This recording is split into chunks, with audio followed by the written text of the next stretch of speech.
स्वागत है आप सभी का एनएफ न्यूज पर। मैं हूं आपके साथ रोहित। अब से कुछ घंटों में बिहार चुनाव के नतीजे आने शुरू हो जाएंगे, जिसकी हर अपडेट आपको एनएफ न्यूज के यूट्यूब और एनएफ न्यूज की वेबसाइट www.newsnf.com पर मिलेगा।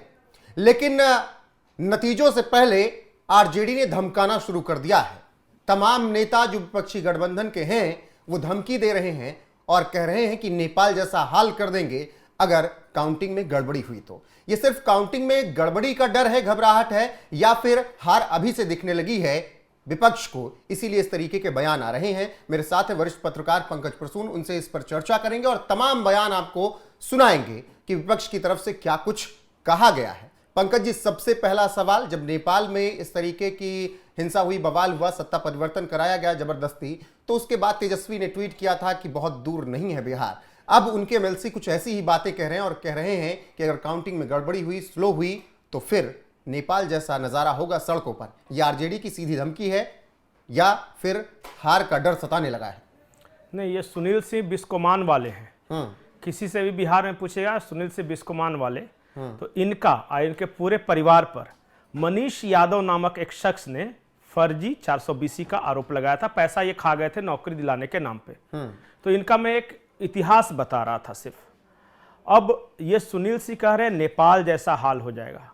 मैं बड़ी विनम्रता के साथ ये गुजारिश करूंगा कि सुनील सिंह सबसे पहले खुद सड़कों पर उतरें और अपने परिवार के सदस्यों को उतारें। वो आम गरीब कार्यकर्ताओं को न उतारें, क्योंकि जिस तरह बिहार के चप्पे चप्पे पर शांतिपूर्ण मतगणना कराने की तैयारी है, उससे लेने के देने भी पड़ सकते हैं। हिंसा की बात करना और हिंसा करना, ये दोनों कानूनन अपराध है और इसी वजह से इनके खिलाफ एफआईआर दर्ज कर ली गई है। ये उकसा रहे हैं, ये भड़का रहे हैं, ये माहौल बना रहे हैं अभी से ही कि हारे तो ये कहेंगे कि वोट चोरी हो गए इसलिए हम हार गए। इनको पता है कि क्या होने जा रहा है। जो जीत रहा होता है वो आश्वस्त होता है, जो हार रहा होता है वो गुस्से में होता है, क्रोध में होता है। वो पहले से ही ये माहौल ये बना रहे हैं कि हमें करना क्या है। और सिर्फ ये अकेले ऐसे नेता नहीं है, मैं एक दर्जन नेताओं के बयान सुन चुका हूं कि सड़कों पर उतर जाना है, कुर्बानी दे देनी है, ईंट से ईंट बजा देना है, नेपाल बन जाएगा तो अफगानिस्तान बन जाएगा कि भूटान बन जाएगा। सुनाई देते हैं ना क्या कुछ कह रहे हैं सुनील सिंह जो कि आरजेडी के एमएलए हैं, उनकी बाइट सुनिए। महागठबंधन नहीं, पूरी आम पब्लिक रोड पे उतर जाएगी। जो कुकृत आपने वर्ष 2020 में किया कि 4-4 घंटा आपने काउंटिंग रोकवा दिया, 4-4 घंटा किसी को बारे में किसी को कुछ पता नहीं था, वो काम अगर इस बार होगा तो या तो मेरा उम्मीदवार बाहर आएगा या वो जो रिटर्निंग अफसर होगा वो बाहर आएगा। मैं आपको चेतावनी देना चाहता हूँ, पूरी जनता सड़क पर आएगी और वो दृश्य देखने को मिलेगा जो आपको नेपाल में देखने को मिला है। और पूरी जनता इस चीज से आशंकित है कि ये बेईमान लोग, जिस चुनाव आयोग के बारे में साख पर उसका बट्टा लग चुका है, जितने रिटर्निंग अफसर हैं, किस तरह से उनकी पोस्टिंग की गई है, तो यह पूरी जनता आशंकित है कि कहीं न कहीं आप बेईमानी कीजिएगा तो आपको भी नेपाल का दृश्य यहाँ पर देखने को मिलेगा। तो आरजेडी के एमएलए सुनील सिंह को आप सुन रहे थे, वो किस तरीके से कह रहे हैं कि अगर काउंटिंग में गड़बड़ी हुई तो फिर नेपाल जैसा हाल बिहार का भी होगा। अब ऐसे में इस पर विस्तार से और चर्चा करें पंकज जी के साथ, उससे पहले एक इनको जवाब सुना देते हैं। बिहार से ही आने वाले युवा चेतना के संयोजक रोहित कुमार सिंह ने इस तरीके के बयानों पर क्या टिप्पणी की है, वो सुनिए।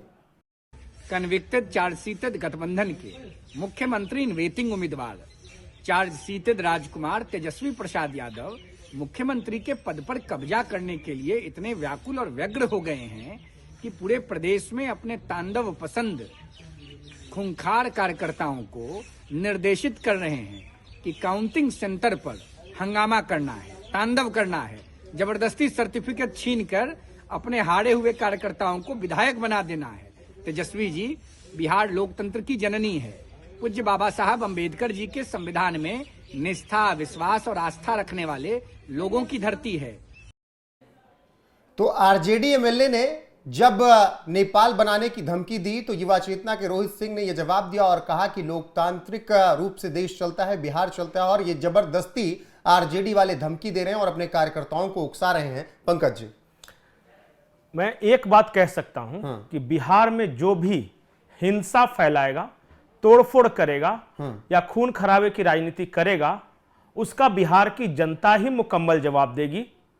और आप कह रहे नेपाल बना देंगे, तो याद रखें कि बिहार में देशभक्त भी रहते हैं, कहीं ऐसा ना हो कि लेने के देने पड़ जाएं। दूसरी बात मैं ये कहूंगा, बहुत आराम से विनम्रता पूर्वक कहूंगा, कि आपका बहाना कहां से शुरू हुआ यह बिहार की जनता समझती है। चुनाव की घोषणा नहीं हुई थी, उससे पहले ही वोट चोरी कहकर राहुल गांधी ने यात्रा निकाली। उसके बाद जब बिहार चुनाव की घोषणा हो गई और जब फोर्स डिप्लॉय किया गया, तो आपने कहा कि बीजेपी शासित राज्य से ज्यादा आ रहे हैं और विपक्ष शासित राज्य से कम आ रहे हैं। चुनाव आयोग ने जब डाटा दिखाया कि किस राज्य से कितना आए हैं, तो वो आपका फुस हो गया। तीसरा, आपने वोटर लिस्ट की गड़बड़ियों की बात कही, तो एसआईआर का विरोध क्यों किया था? जब वोटर लिस्ट जब बना तो आपने कोई आपत्ति नहीं दर्ज कराई, यानी एसआईआर सक्सेसफुल हो गया। फिर आपने क्या कहा कि सीसीटीवी कैमरे बंद हैं, और उसका जब जवाब मिला तो आपने कहा कि अब ईवीएम की अदला बदली हो रही है। आपका बहाना है क्या? चुनाव की घोषणा से पहले तक और रिजल्ट आने तक आप अपना बहाना भी बदल रहे हैं और स्टैंड भी चेंज कर रहे हैं। लेकिन लब्बो लुआब आपका यह है कि आपके इस चुनावी प्रक्रिया पे भरोसा नहीं है, और आप उन तमाम लोगों को, जो सुरक्षा बल के जवान इसमें लगे हुए हैं, सरकारी कर्मचारी लगे हुए हैं, चुनाव आयोग के जो लोग लगे हुए, उन सब पे एक सवालिया निशान लगा रहे हैं। उनकी मेहनत को आप एप्रिशिएट न करके बल्कि उनके बारे में बुरा भला कह रहे हैं। आज ही मैं आरजेडी का एक नेता, शिवचंद्र राम है उनका नाम, उनका यह सुन रहा था कि पदाधिकारियों को सबक सिखाया जाएगा। पदाधिकारी किसी पॉलिटिकल पार्टी के नहीं होते हैं, वो सरकार के कर्मचारी हैं, एक सरकारी प्रोटोकॉल के अनुसार काम करते हैं। अगर उनको आप मारने पीटने की धमकी दे रहे हैं तो यह कहीं से भी उचित नहीं है। रोहित, मैं बार बार यह बोल रहा हूं, इस पूरे चुनाव में जितनी हिंसा की घटनाएं हुई हैं, आप एक लिस्ट बना लीजिए कि कहां कहां क्या क्या हुआ, और फिर देखिए कि ज्यादा हिंसा किसने की है। जहां से भी हिंसा की रिपोर्टिंग हुई है, बिल्कुल आपको हैरानी होगी कि 80% हिंसा 80% आरजेडी के कार्यकर्ताओं ने की है।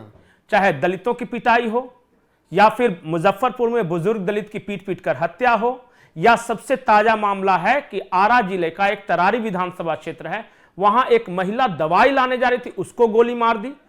मेरा यह सवाल है कि आरजेडी के कार्यकर्ता चुनाव के दौरान भी हिंसक क्यों थे? आखिर वो क्यों हिंसा फैला रहे थे?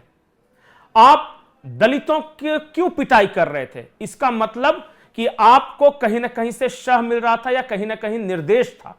बिल्कुल पंकज जी, वो चुनाव के दौरान जो हुआ, लेकिन अब काउंटिंग से ठीक पहले इस तरीके का माहौल बनाना, मैं वही सवाल का जवाब अभी चाह रहा हूं। हार का डर दिख रहा है सबको। मैं आपको बड़ी जिम्मेदारी से कह रहा हूं, और इस बात को नोट कर लीजिए, जैसे ही चुनाव परिणाम आएंगे और अगर महागठबंधन हारता हुआ दिखा या हारा, तो बिहार में बड़े पैमाने पर यह सब हिंसक प्रदर्शन करेंगे और इल्जाम लगाएंगे वोट चोरी का। सबूत कोई मांगेगा तो नहीं देंगे, कोई ठोस स्पेसिफिक पूछेगा कि बताइए कहां पे क्या हुआ, ये नहीं बताएंगे, लेकिन एक जनरलाइज प्रदर्शन करेंगे कि वोट चोरी हो गया, वोट चोरी हो गया। ठीक है, और इसी बात को लेकर ये हिंसा की कोशिश करेंगे। ठीक है, इसलिए मैं तमाम प्रशासन से या चुनाव आयोग से यह आग्रह करता हूं कि फिलहाल बिहार में जो अर्धसैनिक बलों के जवान या सेंट्रल पुल के जो जवान तैनात हैं, उन्हें तुरंत नहीं हटाया जाए। बिल्कुल, तो सुनाते हैं तेजस्वी यादव को, फिर आगे को चर्चा आगे बढ़ाएंगे।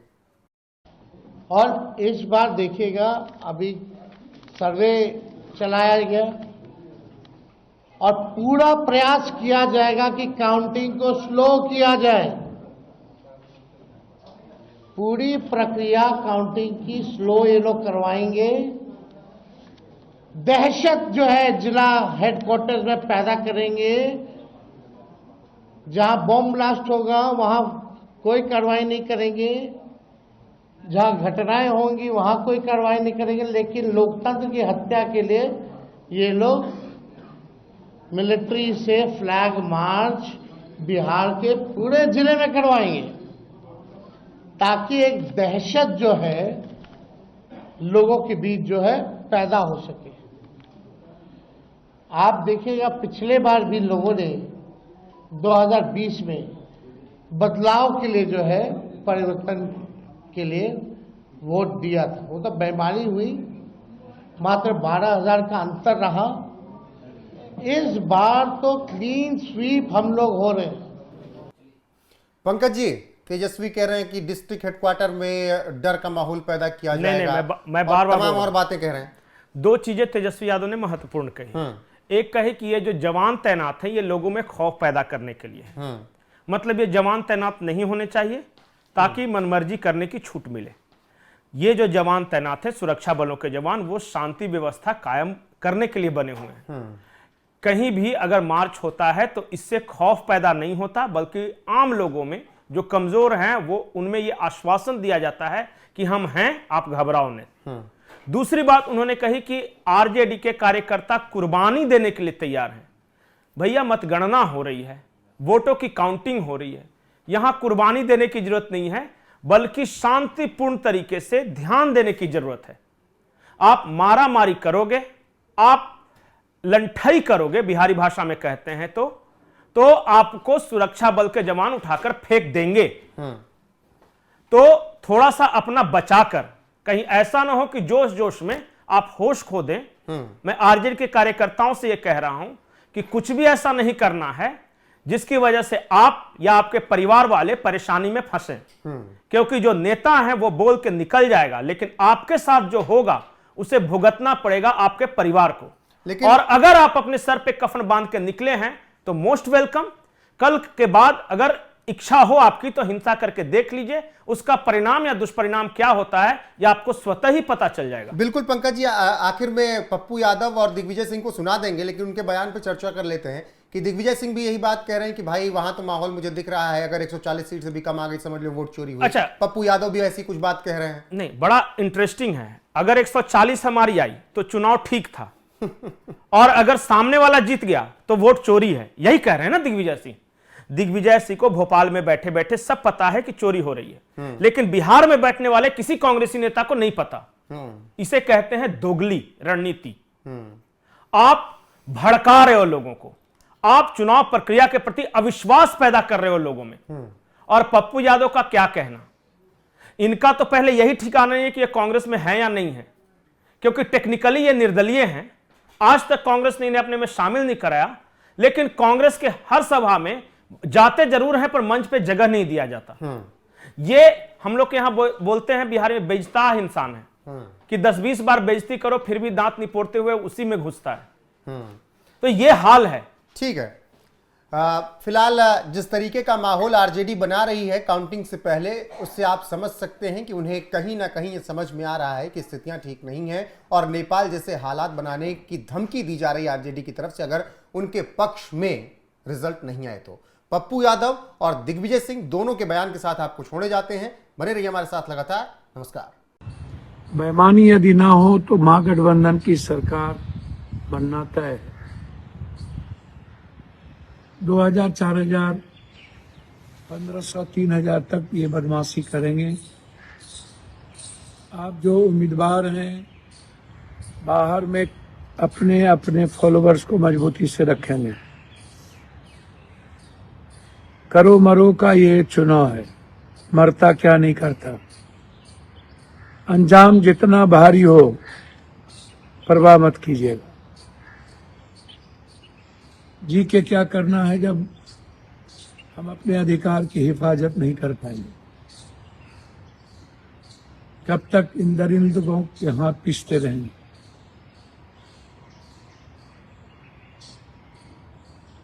इंडिया गठबंधन की सरकार बने, इसके लिए कुर्बानी देनी होगी। मैं सभी उम्मीदवारों से आग्रह करना चाहूंगा, इम्तिहान भी है, भारी भी है, जीतेंगे भी। सीमांचल में सबसे ज्यादा मत पड़े हैं, हमारी सीटें हमारी है। युद्ध के मैदान में अंजाम जितना भयावह हो, यदि उधर बंदूक पुलिस ताकत है तो हमारे पास जनता है, गोली खाने की हिम्मत है। मरने की हिम्मत है। कल सासाराम में सुबह सुबह बंद डब्बे में ईवीएम मिले हैं, लाठीचार्ज हुई है, हंगामा हुआ है। प्रशासन कह रही है कि खाली है, तो फिर जहां बक्सा है वहां इसको ले जाने की जरूरत क्या थी? क्यों स्ट्रांग रूम के पास खाली बक्से को ले जाएंगे? सभी तरह की चोरी की संभावना बढ़ी है। हर कीमत पर लेकिन एक बात जानता हूं, मैं जब गया था वहां पर मुझे कहीं नहीं लग रहा था कि कोई एक तरफा कोई है, बराबर की लड़ाई थी। और इस पर ये बात चल रही थी कि इसमें प्रशांत किशोर की पार्टी और MIM वो कितना एक दूसरे की वोट काटती है। लेकिन जो कुछ तो जो एग्जिट पोल बता रहे हैं, कहीं 180 बता रहे हैं, कोई 160 बता रहे हैं। मेरा ये मत है कि अगर 140 से ज़्यादा सीटों से NDA जीतती है तो ये मैनिपुलेटेड मतदाता सूची और मैनिपुलेटेड EVM का कमाल होगा। राहुल गांधी जी